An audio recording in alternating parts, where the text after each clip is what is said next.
你是来要人的？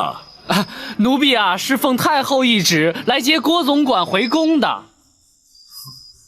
本王在此做主，将郭淮留下，一切回宫去吧。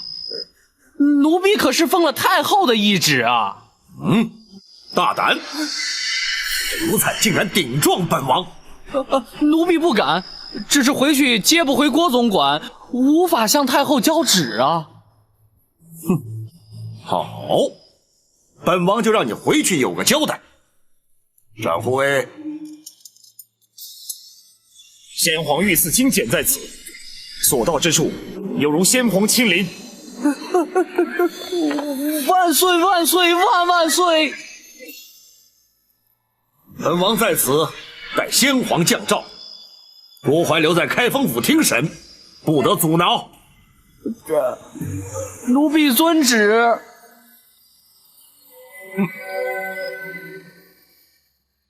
若非王爷亲临，请出御赐金简，包拯只怕不得不将那郭淮释回。包大人总算有用得着本王的时候了。包拯不敢。刘太后必定不肯善罢甘休，甚至会惊动皇上。嗨，不妨事。本王就留在这开封府，直到包大人取得郭淮的供状。多谢王爷。不，这是朝廷的大事，也是我赵氏家族的大事。本王又岂能置身于事外呢？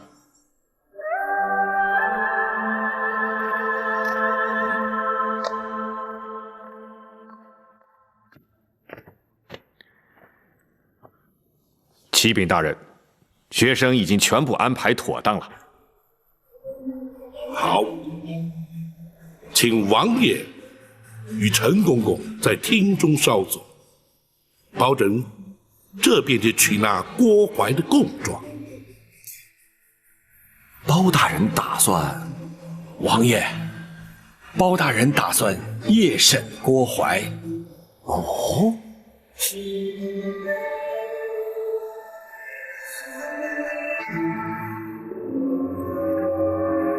夜审，不错，立刻随我们去公堂。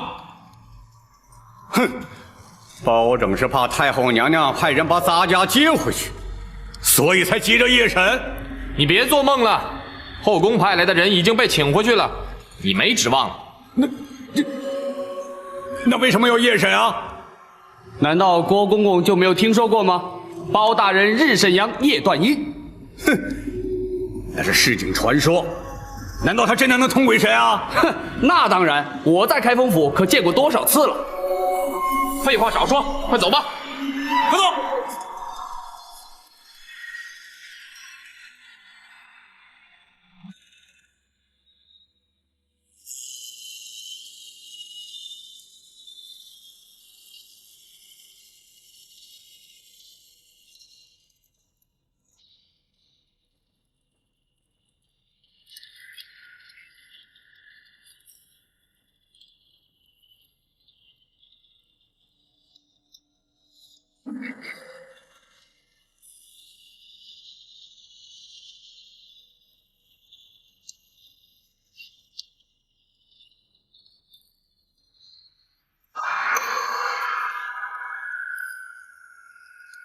郭淮，20年前，你任金华宫总管之职，埋通产婆尤氏，以狸猫换取太子，诈称玉成宫李贵妃产下妖孽，指使程昱寇诛，掐死太子，埋藏金水桥下，意图使刘贵妃之子入主东宫。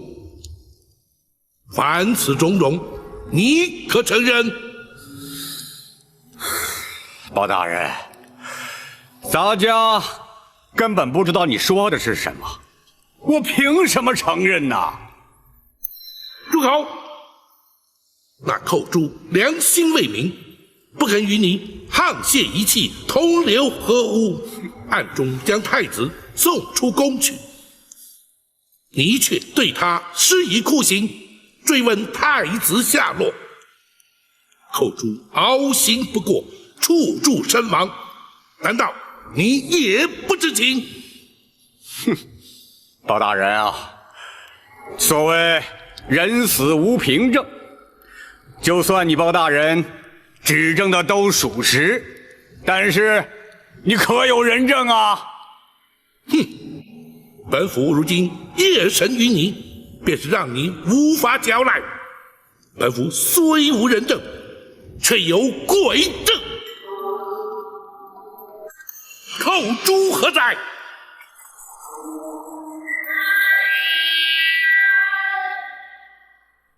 冤魂寇珠叩见包大人。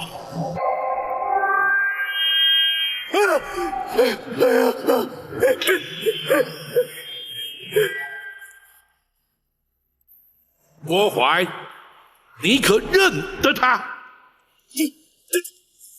他才是寇珠！啊不，他不是寇珠，寇珠已经死了。他一定不是寇珠。哼，至于不是，待本府问过之后，你自会明了。寇珠，寇珠在。当年那郭槐是如何要你将太子谋害，又是如何对你严刑逼供，逼问太子下落？你且一一说来。是，李娘娘临盆之时，郭槐串通产婆尤氏，以剥去皮毛的狸猫替换出生的婴儿，要寇珠将婴儿装在竹篮之内，带离玉成宫。郭槐要寇珠将婴儿掐死后，埋在金水桥下。寇珠见小太子纯真无邪，睡相香甜，心生不忍，于是决定违抗郭槐之命，寻人帮助。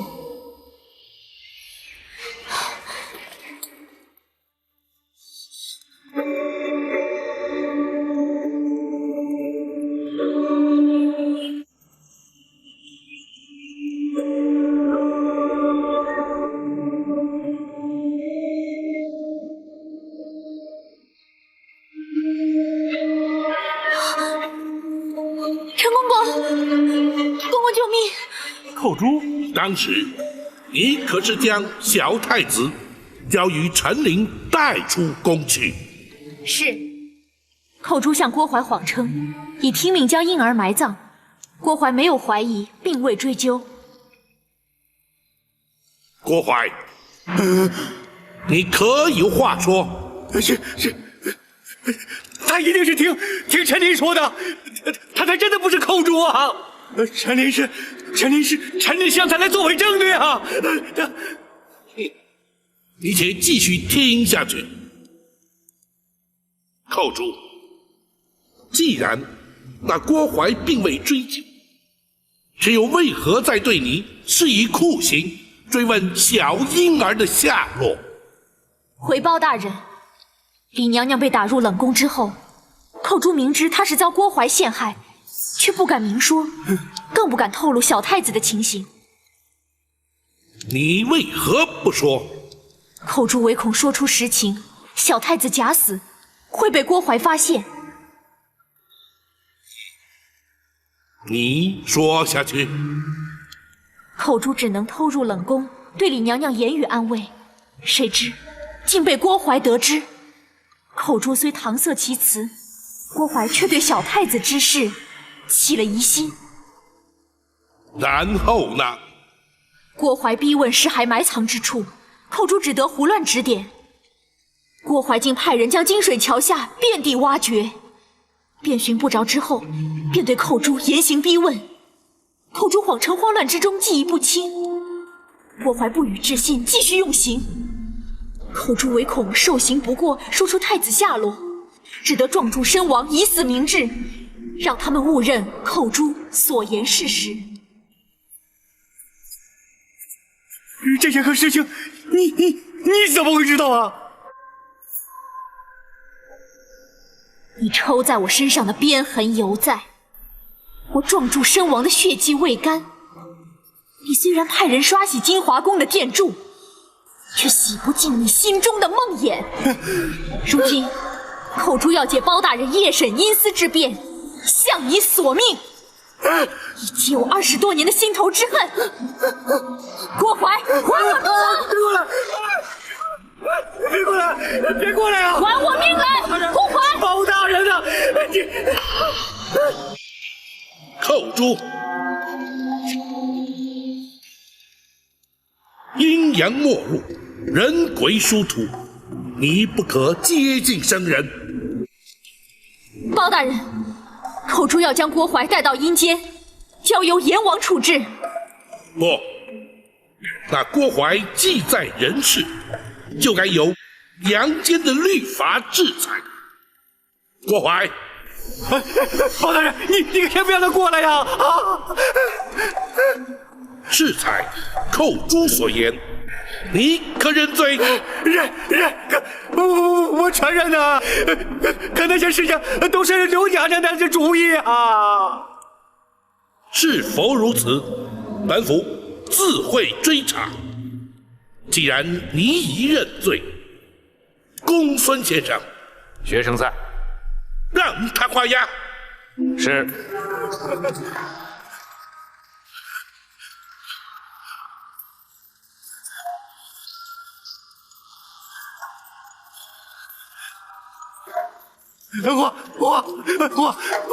我画呀！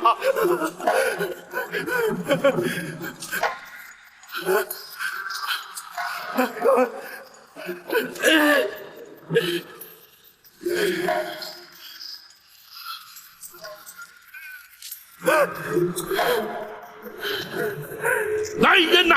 在。将郭淮还押大牢，听候宣判。是。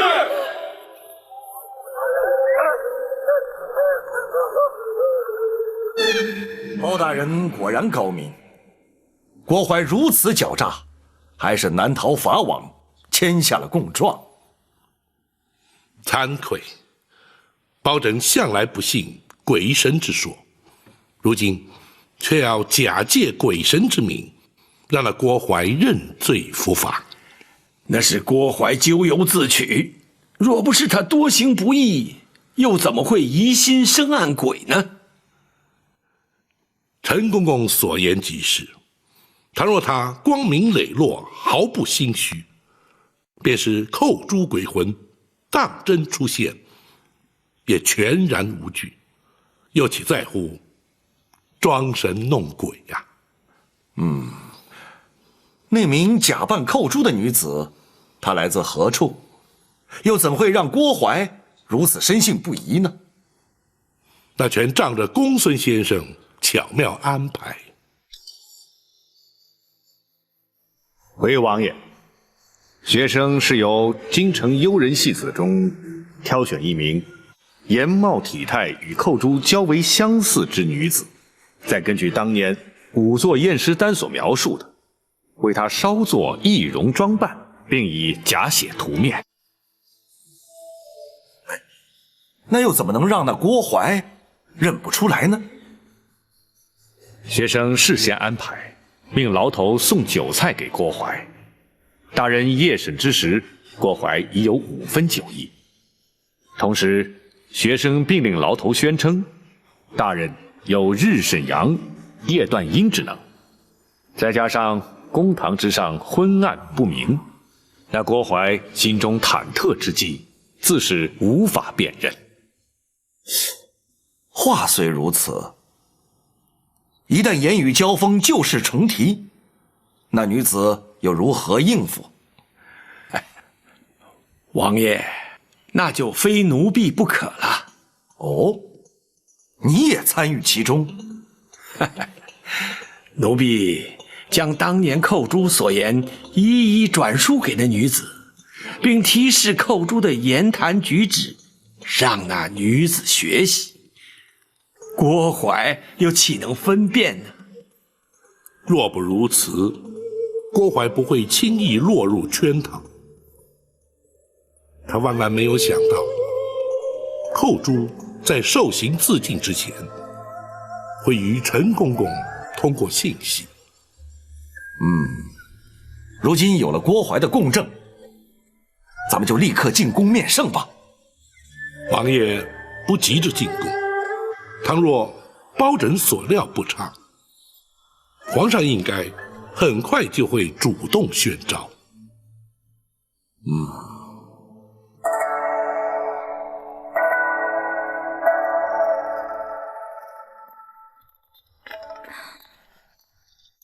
母后，皇上来了。母后夜半不眠，命人召儿臣来，是为了……其实也没什么，哀家睡不着，想看看你。那安神露不是可以助眠吗？母后何不服用？八王爷不是说喝多了对身体不好吗？母后，您可是心中有事啊？哀家只是在回想这一生的点点滴滴。来，你坐下来说。是。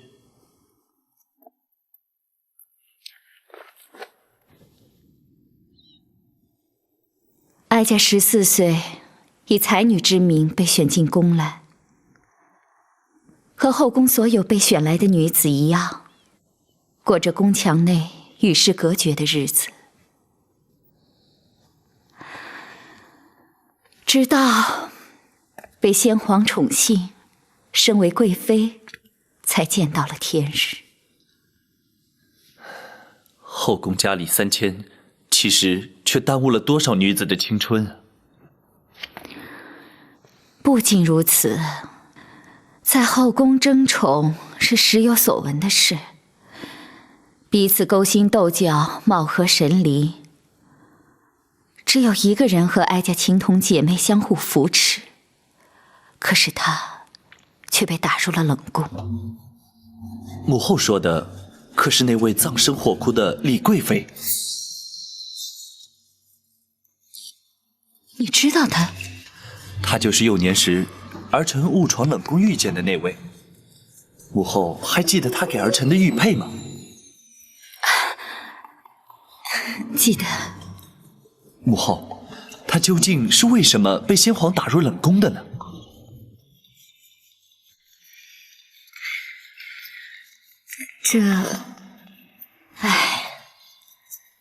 在后宫，一旦失宠，可以有千百种的理由。母后说的不错，所以儿臣才要郭淮废除冷宫，重修宫院。无论如何，母后要比他幸运的多了。不错，陈皇后去世之后，母以子贵，哀家被先皇立为皇后。可是太子却在6岁那年不幸染病身亡。母后不要难过，母后虽经丧子之痛，可是还有儿臣孝敬。如今贵为大宋朝的皇太后，那些不愉快的日子是不会再来了。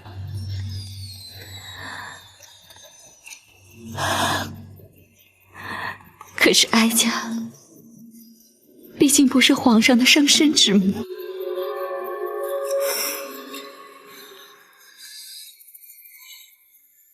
哀家最担心的是，倘若有一天，哀家与嫡娘娘之间有了无法化解的冲突，皇上会如何？母后，那是不可能的。哀家只是打个比方，如果真有那么一天，皇上会如何？如果真有那么一天，儿臣必定会痛苦万分，左右为难。生育养育实在难分轻重。不，儿臣不会让这样的事发生。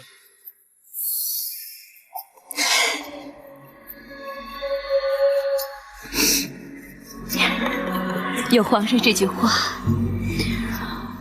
哀家心里也就舒坦多了，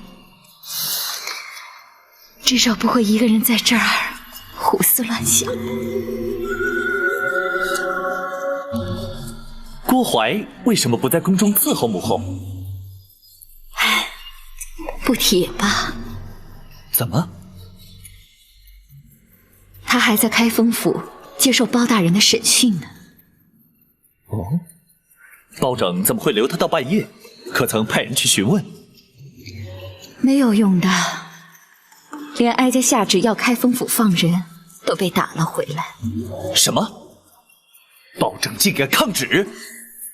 倒不是包大人抗旨，而是八王爷。父王？父王去开封府干嘛？八王爷不但在开封府，而且以先皇御赐金简挡回了哀家的旨意。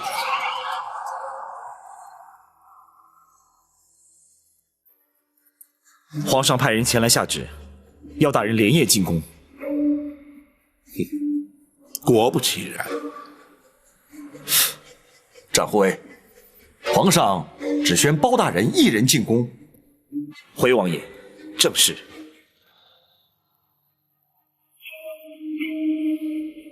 挡回太后懿旨，留下郭槐的是本王。皇上为何不宣本王和包大人一同进宫呢？想必是皇上不便与王爷父子相争，召包拯进宫，皇上才好问明实情。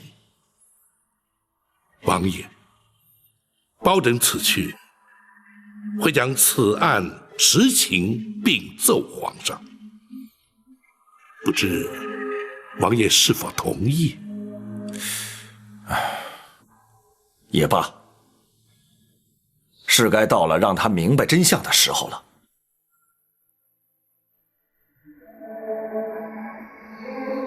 好吧，本王立刻回府，若有需要，本王立刻进宫。多谢王爷。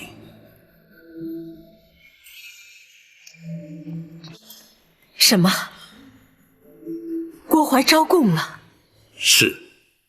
包拯已将他关押大牢，娘娘的冤屈已经可以确定获得平反。好，这一天终于来了。宝琴，臣在。哀家什么时候能够见到皇上？臣奉旨连夜进宫，会将全案实情向皇上禀明。娘娘请等候包拯回禀。哀家就等你回来。娘娘今夜尚未诊治，请容学生为娘娘施针。好，好。娘娘小心。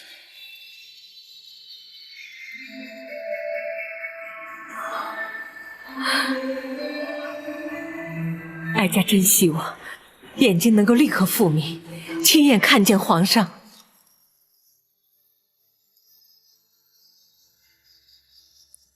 究竟是怎么回事？郭槐去开封府只是作证，你为何不让他回宫？回皇上，郭槐涉及一桩重大阴谋，犯下重大刑案，臣乃是依法关押。哼，岂有此理！无论他犯下何等重罪，太后遗旨既已下达开封府，你怎敢抗旨不遵，拒不放人？甚至还要父王请出先皇的御赐金简。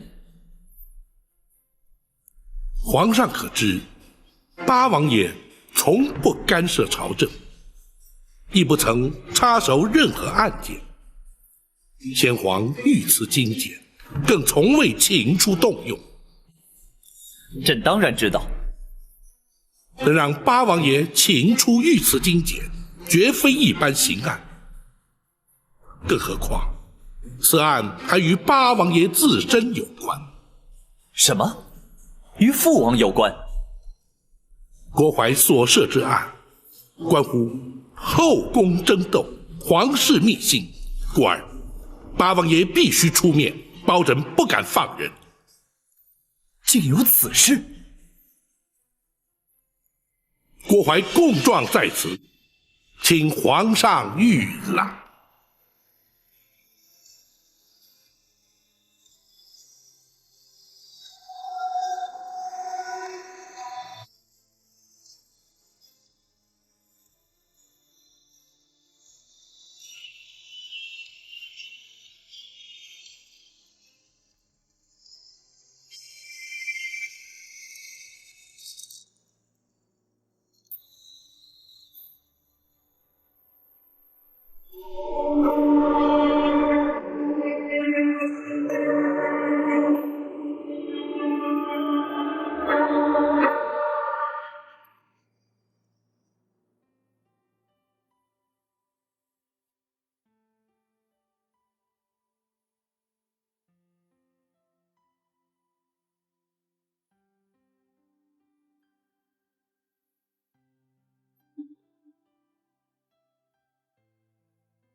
娘娘觉得如何？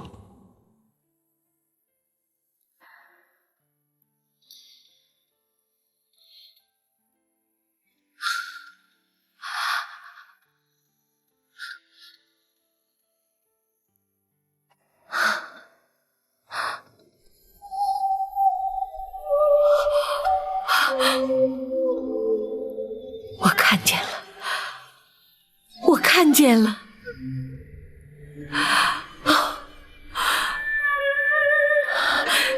想必你就是公孙先生。学生正是公孙策。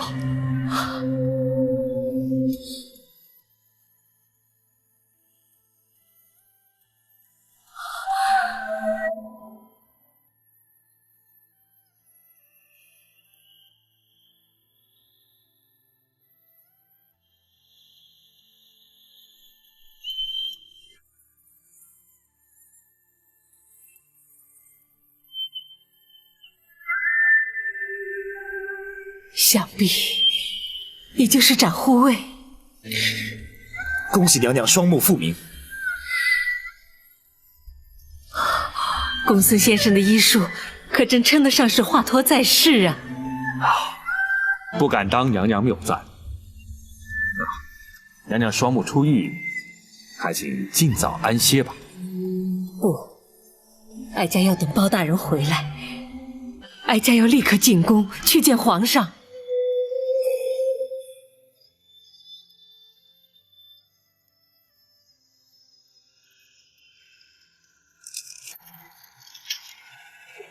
包拯，这供状之上所言可是真的？回皇上，千真万确。那郭槐所作所为，正与太后有关。臣敢请皇上屏退左右。你们都退下。遵旨。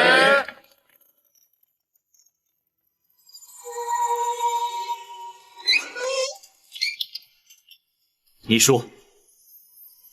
回皇上，当年狸猫换太子一案，太后便是主谋。放肆！你竟敢在朕面前污蔑太后！臣据实禀奏，绝无半句虚假。当年太后与丽仪贵妃同怀龙种，先皇许诺，生下太子便册立为皇后，为图大位，太后方才出此下策。否则，那郭槐不过是一名太监阉人，又怎敢犯下如此大逆不道、惊天动地之案？那金华宫程昱寇诛，因此状注自尽了。正是。郭槐当堂画押，坦诚罪状，此案已成定案。然而，在这供状之中，并未提及寇诛他舍命救出的婴儿，下落何方啊？回皇上，后珠将婴儿交给了陈琳陈公公，藏在宫盒之内，夹带出了后宫。啊，然后呢？这难道那婴儿未能逃过此劫？不，婴儿安然无恙，被送进了南清宫八王爷府。什么？那如今婴儿安在？八王爷以皇子之名，将婴儿留在王府之内抚养。且慢，算起来那婴儿与朕同庚，朕只有长兄，并无幼弟，何来以皇子之名留在府中抚养之说？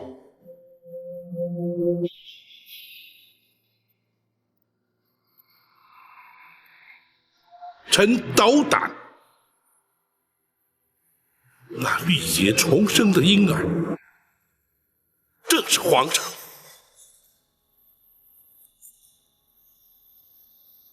你说什么？当年八王妃狄娘娘也同时有孕在身，却不幸早产夭亡，而且未及呈报。八王爷深知此案兹事体大，为掩人耳目，才假称皇上是狄娘娘所生。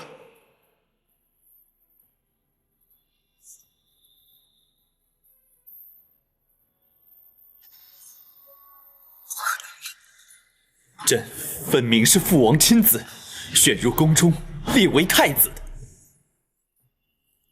包拯，此事非同小可，你不可胡言乱语。臣绝不敢胡言。八王爷如今正在王府之中静候，皇上可宣召王爷进宫，当面询问。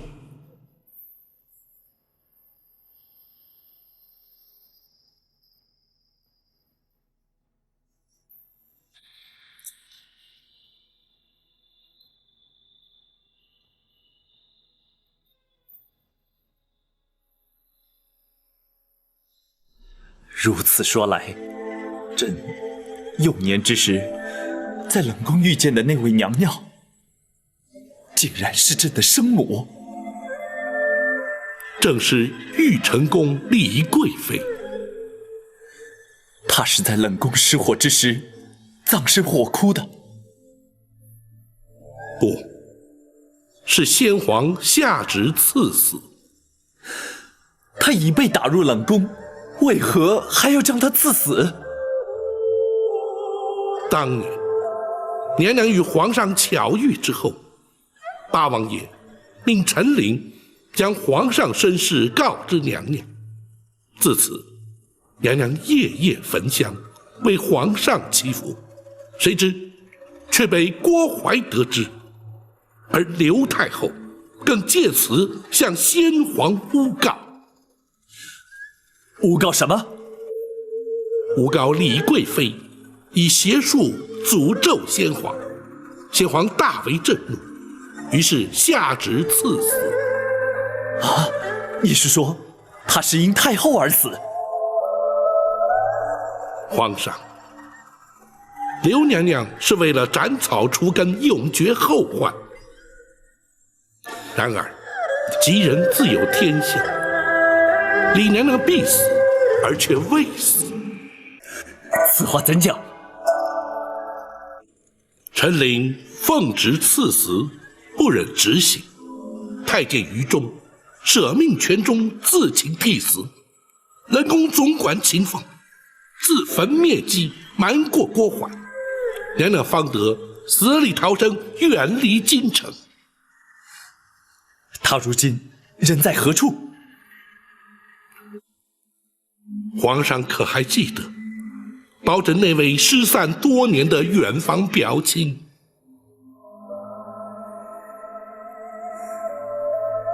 你是说，朕在仁寿宫遇见的那位老夫人？皇上，那位双目失明的老夫人，正是当年的丽仪贵妃，皇上的生身之母。那失明双目，就是因为思念皇上，终日以泪洗面而活活哭下。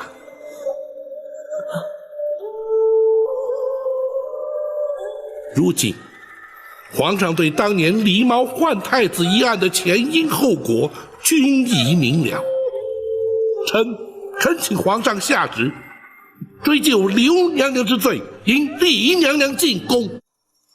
包拯，你李娘娘如今正在府衙之中翘首等候包拯回禀。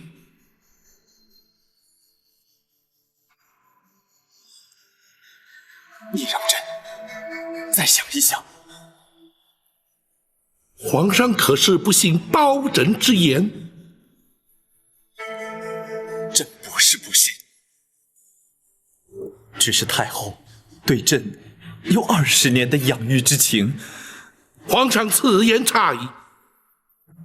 刘娘娘虽对皇上有多年养育之情，李娘娘却对皇上有10夜怀胎之恩。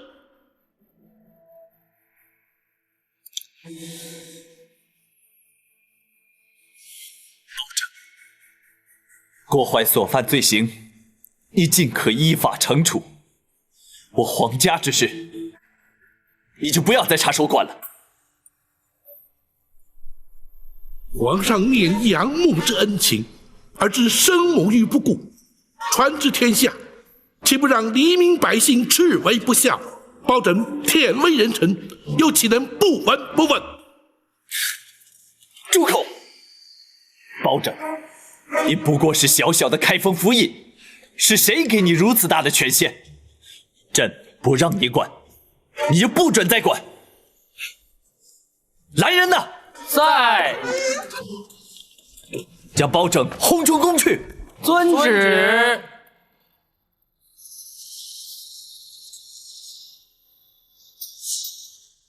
皇上将你赶出宫来。包拯惭愧，未能劝谏皇上，立即迎李娘娘进宫。啊，不，这怨不得包大人，不过也怪不得皇上。王爷，乍闻身世之谜，任何人都无法承受。给皇上一点时间，他会想明白的。倘若皇上所想不如王爷预期，又当如何？届时，本王自会出面。如今却难在如何面对李娘娘了。谁也无法面对，只有包大人委屈担待了。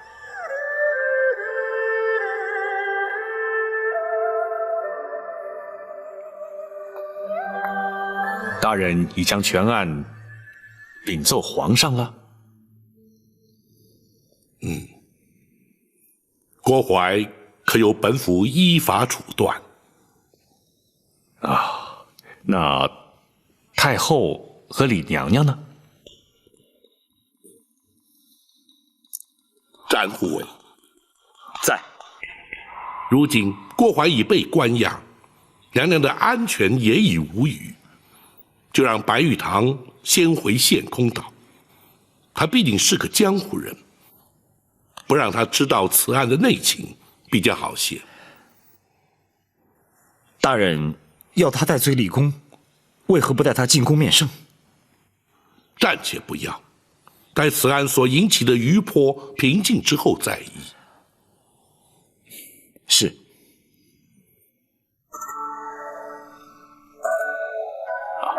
大人，皇上对此案可是另有看法？公孙先生果然心思缜密，本府就知，绝对瞒你不过。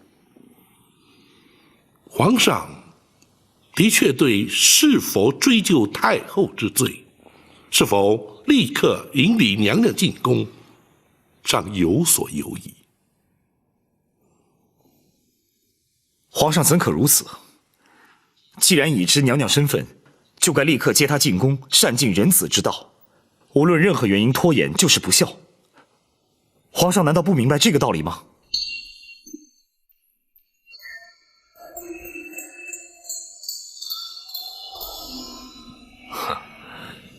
或许对皇上而言，生育养育同等重要，而难以取舍。既是皇家恩怨，外人也就难以智慧。公孙先生，请恕展昭不能苟同。人子孝亲，天经地义。无论是皇上或是平民百姓，岂能有所不同？倘若身为皇上便能不遵孝道，又将如何教化万民？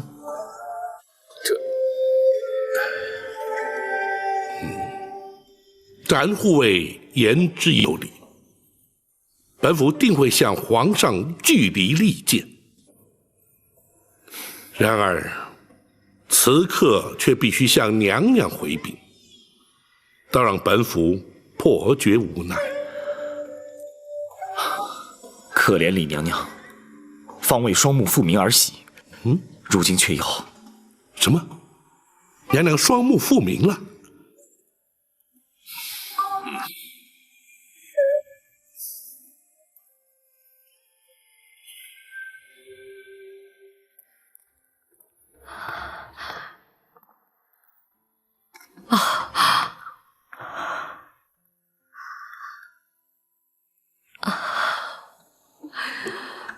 宝琴的形象面貌与哀家心中想象的很是接近。臣恭喜娘娘重见光明。哀家的喜事不只是这一桩，能够重见光明固然可喜，能够亲眼看到朝思暮想的皇儿，那才是真正天大的喜事。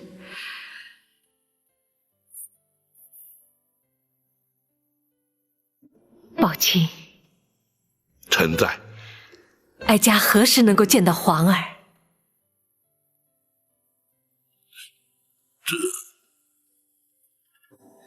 夜色已深，皇上出宫恐怕多有不便。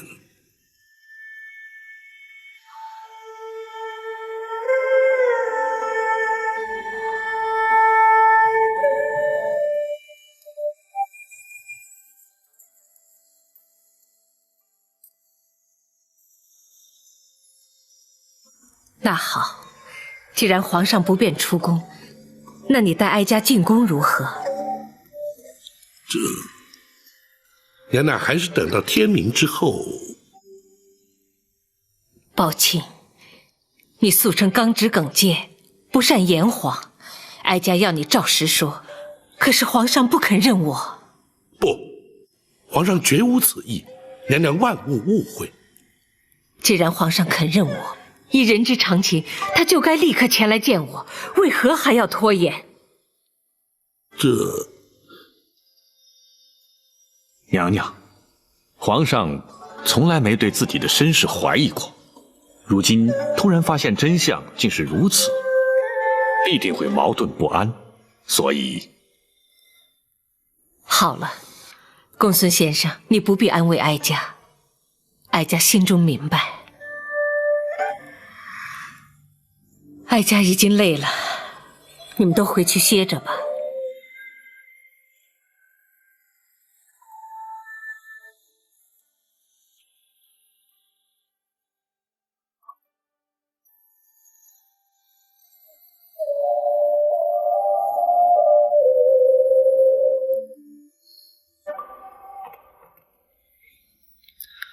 我以后真的要当皇帝吗？可不可以不要做皇帝啊？不可以。不过你可以选择做个好皇帝呀。怎么才能做个好皇帝呢？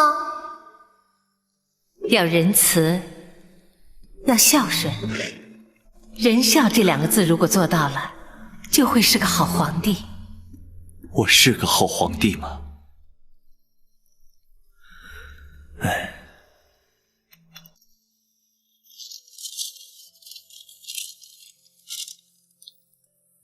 如果真有那么一天，皇上会如何？如果真有那么一天，儿儿臣必定会痛苦万分，左右为难。生育养育，实在难分轻重。儿臣不会让这样的事情发生的。唉。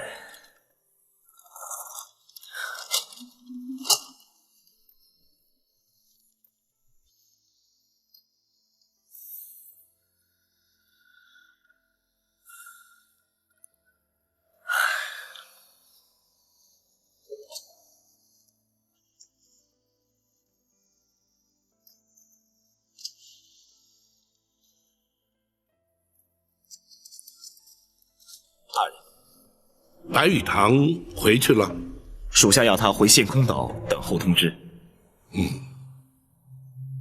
娘娘可曾安歇？没有，娘娘枯坐房中，不言不动。唉，难为她了。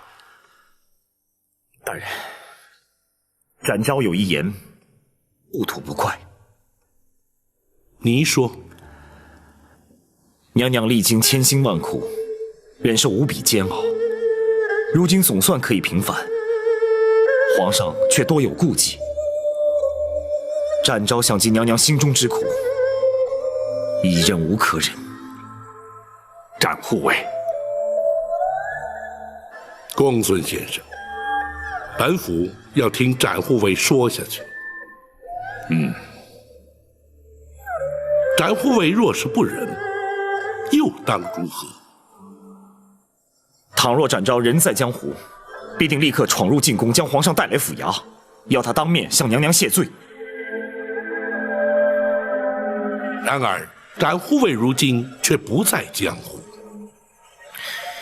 请恕展昭之言，倘若皇上如此不通人情，不分黑白，展昭这御前四品带刀护卫不做也罢。展护卫千万不可！展护卫，说得好，大人。展昭果然不愧为展昭，毕竟不同于一般。慢说展护卫心生不平，便是本府也绝不做事。明日一早，本府就进宫面圣。倘若皇上不肯听见，这开封府府尹之职，本府也绝不眷恋。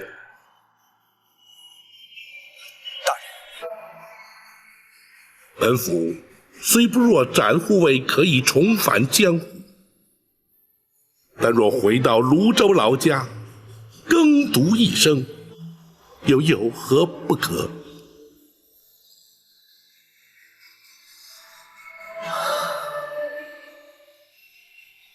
大人，兹事体大，还请大人三思。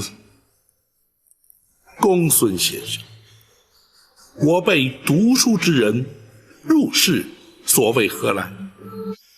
若不能分清黑白，据理力争，又如何整生民于水火，解百姓于倒悬？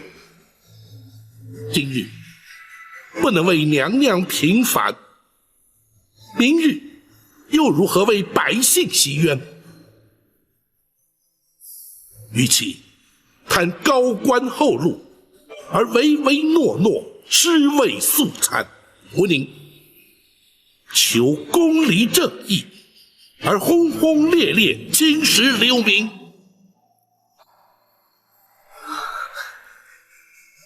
大人的教诲，学生终生不忘。唉，倘若朝中文武皆如包大人一般，又何愁朝纲不正，宋氏不兴呢？然而在本府入宫之前，还有一事要办。公孙先生，大人，传本府令谕，明日一早就将那郭槐自大牢之中提押出来，本府要升堂宣判。大人不等刘太后到案再判吗？不能等。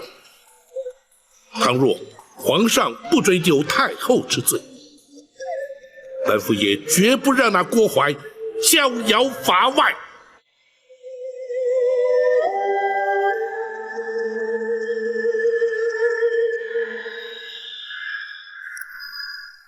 堂下听判，郭槐，你身为内侍，就该安分守己，你却为了迎合主上，挑起后宫争斗，勾结产婆尤氏，犯下滔天大罪，逼死程昱后主，企图掩饰罪行。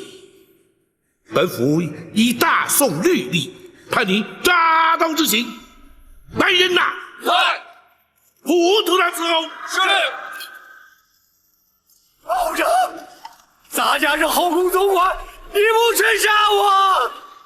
本府奉旨将你依法惩处，怎会无权？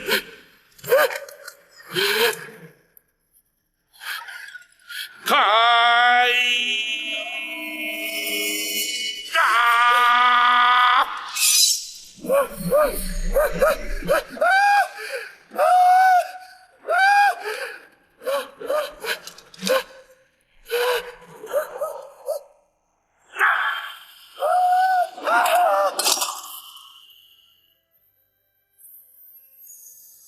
你杀了郭槐？回皇上，郭槐罪不可赦，臣是依法而行。你是生怕朕不再追究太后之罪，会连郭槐也或免刑，才速审速决，将他正法？皇上明鉴。朕说过，只要你不管太后之事，郭槐任你处置。启奏皇上，臣不能不管。你当真不肯撒手，非要管我赵家私务？你可知道昨夜朕在生育之恩与养育之情之间的矛盾挣扎是彻夜难眠？难道你非要逼朕不可吗？皇上，李毛换太子一案，绝不仅是赵家私务，而涉及皇室道统、大宋国祚。废刘太后而因李娘娘，也绝不仅是皇上私情，而关乎人心教化、社会伦常。皇上自诩以仁孝治国，若是己身不正，又将何以正人？包拯纵有天胆，也不敢逼迫皇上。然而，如今刘太后已是罪证确凿，皇上若是不下旨将她治罪，恐将难渡天下悠悠之口。包拯，难道你就不怕朕革了你的官职？皇上莫说要臣的顶上无上，便是要臣的项上人头，臣也绝不能让皇上背负着不孝的千古骂名。包拯，你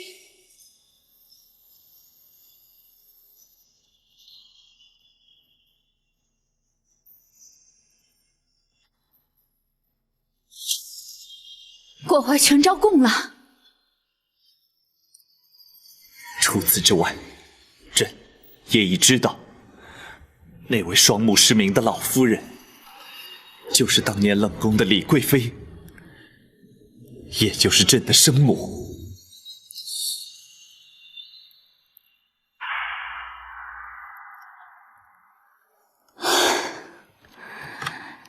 30年的梦魇，毕竟还是应验了。你为何要这么做？他先生了太子，先皇就立他为皇后，或许是为了争夺皇后之位，或许只是出于妒忌。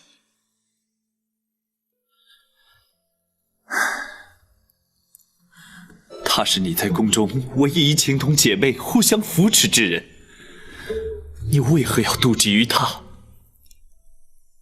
勾心斗角、争权夺利，在后宫不足为奇。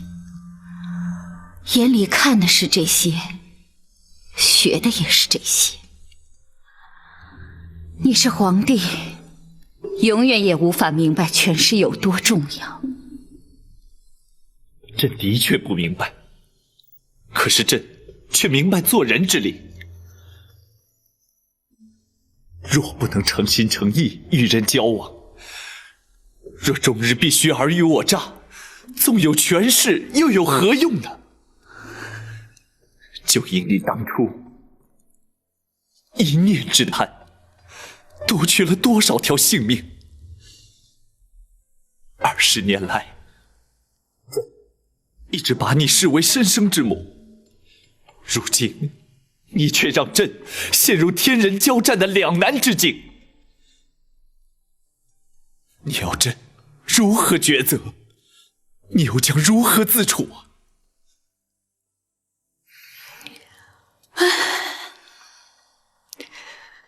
早知今日，何必当初呢？皇上既然到此将一切说明，想必已有所决定了吧？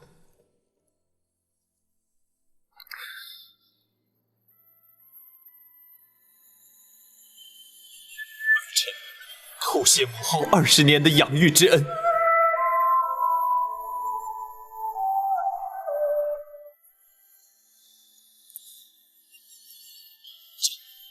会亲往开封府，迎接朕的生身之母入宫。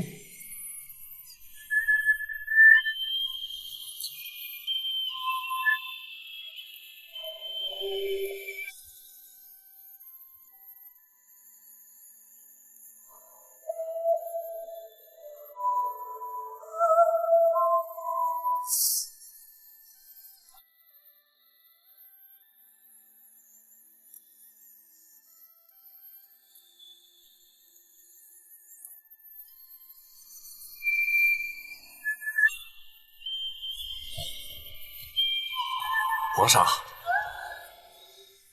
父王，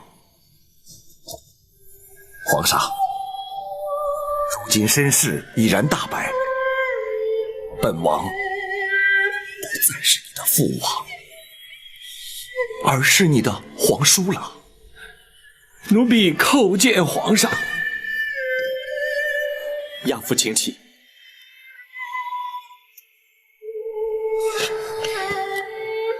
奴婢唯恐皇上不满包大人言辞顶撞而降罪，故而自作主张将王爷请来，还请皇上恕罪。包拯直言敢谏，朕并没有怪罪于他。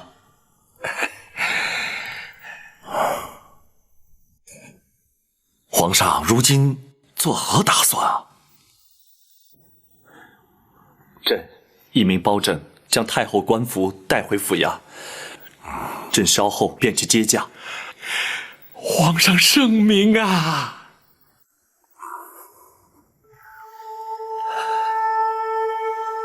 父王，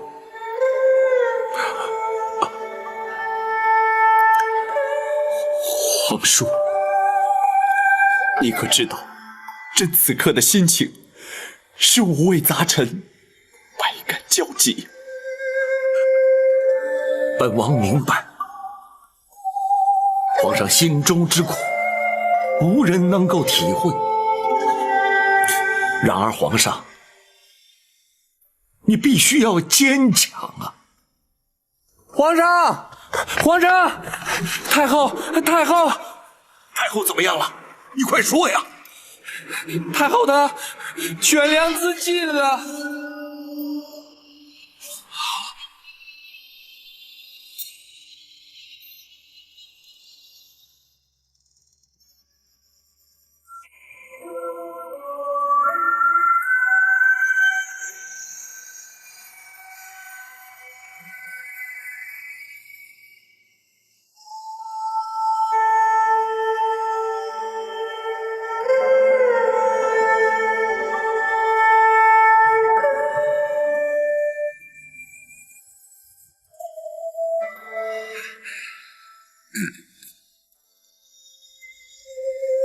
娘娘，圣驾已在厅中等候，还请娘娘尽快更衣呀。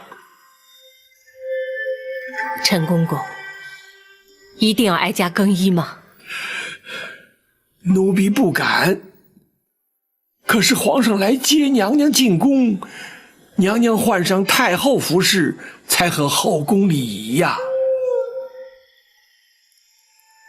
战护卫，展昭在。你说哀家该不该换？娘娘心中虽对皇上不满，但如今既已拨云见日，娘娘思念多年，终于如愿以偿。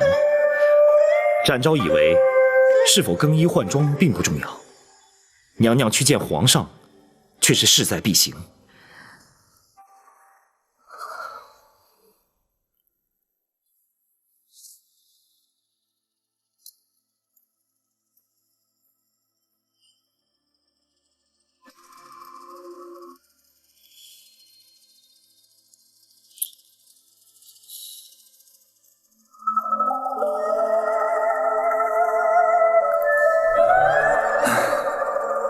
朕言至此时才来，太后必定心生不悦，还望皇叔、包卿替朕多美言几句。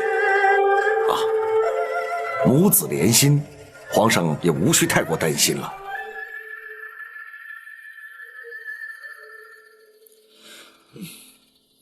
包卿，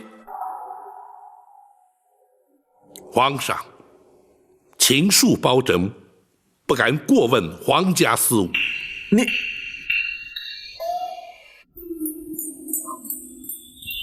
包大人，连皇上所言都能够让你记仇的话，这可不是为人臣子之道了。包拯不敢，只是臣敢请皇上预做准备。娘娘不悦之心，恐非三言两语便能释怀。迟来迎接母后，乃是朕咎由自取。太后若是降罪责罚，朕也无话可说。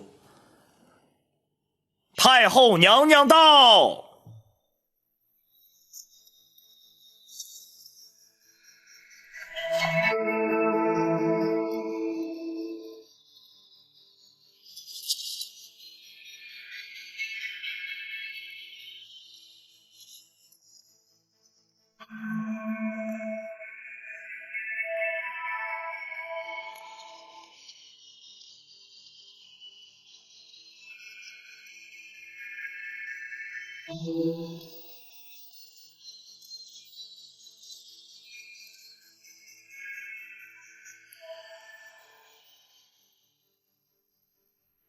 陈琳，先扶娘娘坐下，有什么话慢慢说。是。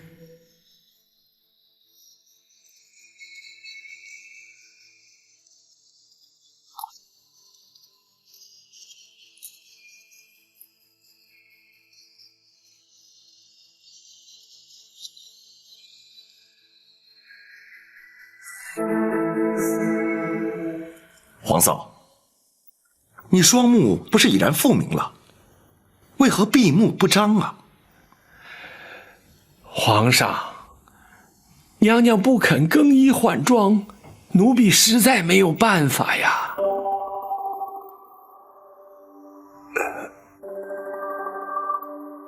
皇嫂，你有何不满，尽管直说，别让皇上尴尬，也免得让大家为难呐。八贤王，并非老身有意刁难。既然皇上不肯认我，我又何必看他？母后，且慢。如今已是我不认你了。在母子未相认之前，老身不以皇家自居，你也休要以母后相称。皇叔，皇嫂，皇上若是不肯认你，又怎会亲临开封府来接驾呢？您就看在本王的薄面上，原谅于他。毕竟，他是一国之君，当今的皇上。八贤王，恕老身直言，皇上又如何？皇上难道不是父母所生？我为他饱尝10月怀胎之苦，为他受尽牵肠挂肚之痛，为他遭人陷害，打入冷宫，为他先皇下旨，白绫赐死，为他流落街头，忍辱偷生，为他流干了眼泪，哭瞎了双眼。而他明知道我是他的亲生母亲，明知道我在府衙殷切期盼，他却不飞奔而来母子团圆，反而在那犹豫不决，左右为难。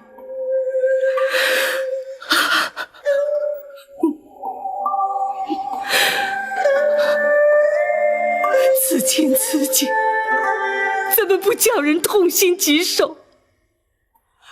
老身又怎么能够原谅他呢？儿臣该死，让母后饱受折磨，儿臣罪该万死。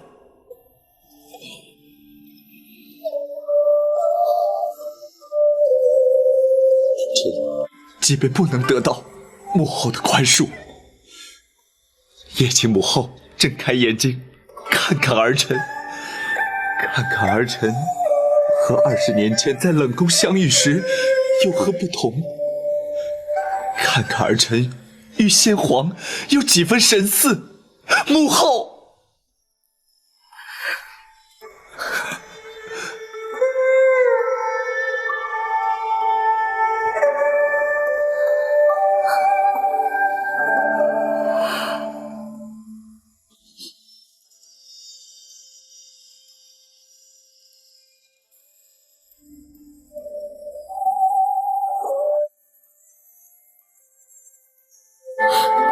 母后，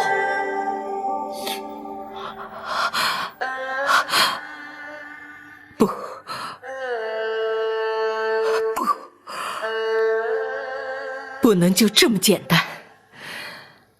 倘若就这么轻易的饶恕你，普天之下为人父母者，又怎么敢生儿育女？这人伦2字，岂非荡然无存？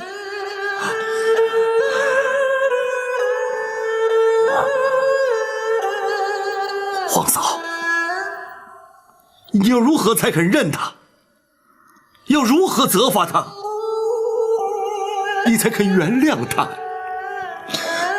儿臣愿意接受母后任何惩罚。在母子相认之前，老身只是一介平民。包大人，包拯在。倘若民间百姓犯了不孝之罪，该是如何惩罚？娘娘，不论如何惩罚，若要想老身认他，除非包大人先依法办他个不孝之罪。宝琴不得推脱，朕命你立即升堂，将这一不孝之罪究办，不得有误。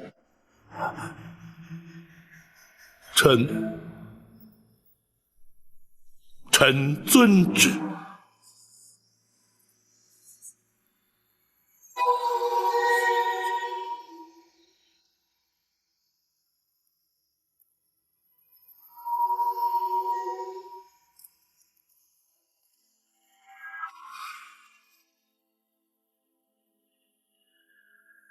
这的确是本府自入世以来从来没有遇见过的难题，也是自古以来从未出现过的情景。大人真的无法推辞吗？无法推辞。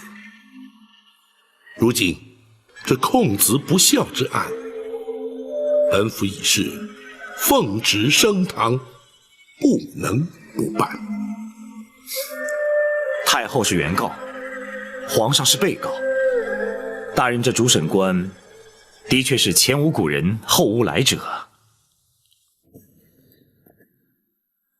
展护卫似乎不以为怪，想必有所看法。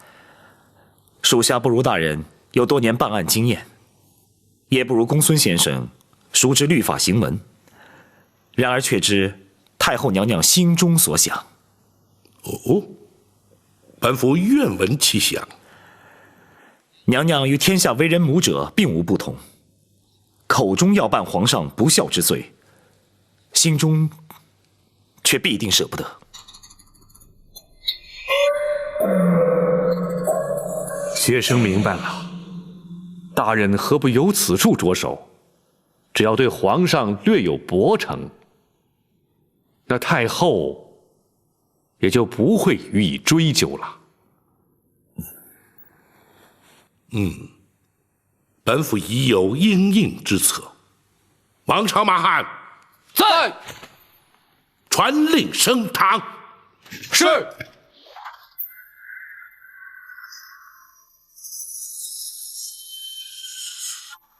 开封府福营包拯叩见皇上。平身。谢皇上。叩见娘娘王爷。包大人请起。谢娘娘。来人呐！在。升堂。是。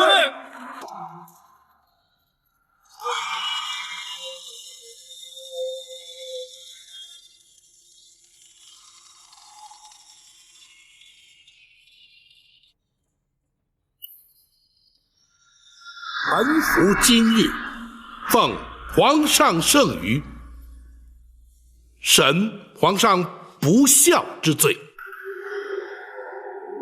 虽然由古至今，自有行制以来，从未听闻以臣审君之说。然而，王子犯法与庶民同罪，律法之前无贵贱之分。本府便以大宋律例论罪判刑。公孙先生，学生在。若依本案实情，该当何罪？该判何刑？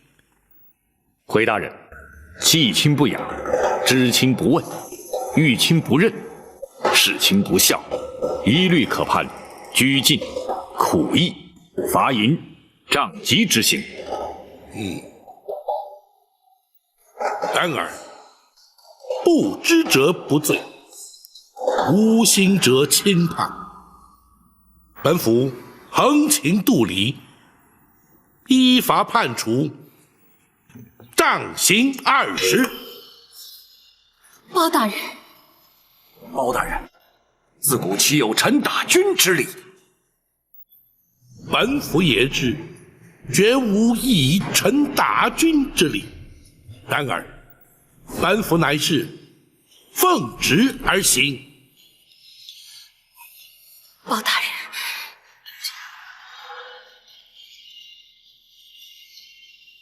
皇上，无妨，包卿，你就依法行刑吧。臣遵旨。来人呐！在。为皇上宽衣脱袍。是。不得无礼！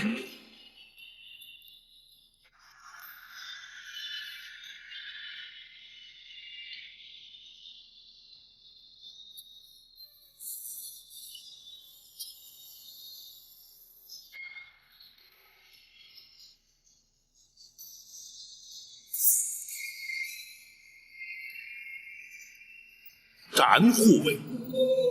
属下在。待本府行刑。遵命。自古以来，臣不打君，本府奉旨，不得不打。王朝马汉灯笼照虎，在。将龙袍押上堂来。是。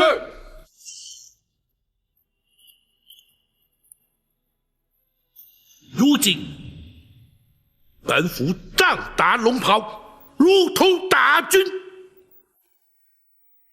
行刑。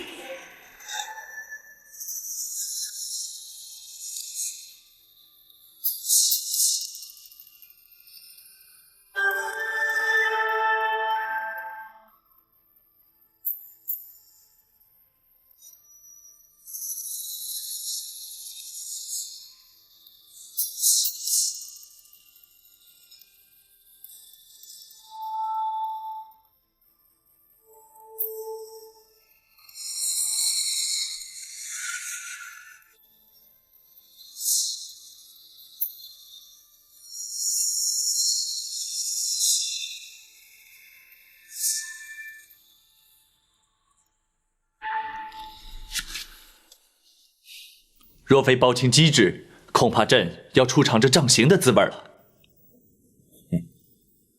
臣万万不敢。皇上，白玉堂入宫盗佩，只是一时冲动。如今他已经将功补过，还请皇上特赦免罚。那是当然，太后与亚父受他保护，足以将功折罪。谢皇上。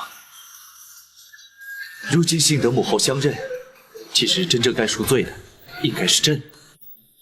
回宫之后，朕立刻下诏罪己，让天下臣民百姓以朕为戒，恪守孝道。好，皇上能以仁孝治国，是乃朝廷之幸，万民之福啊！还有那寇珠、秦凤和于中，朕要为他们建碑立祠，以彰忠义之风。皇上圣明。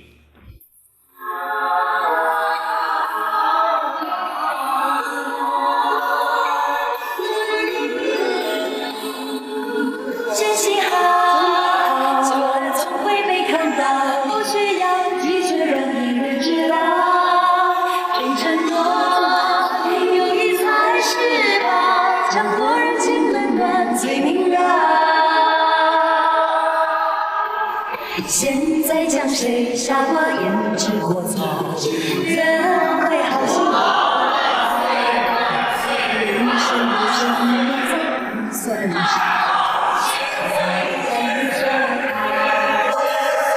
自己快乐的你就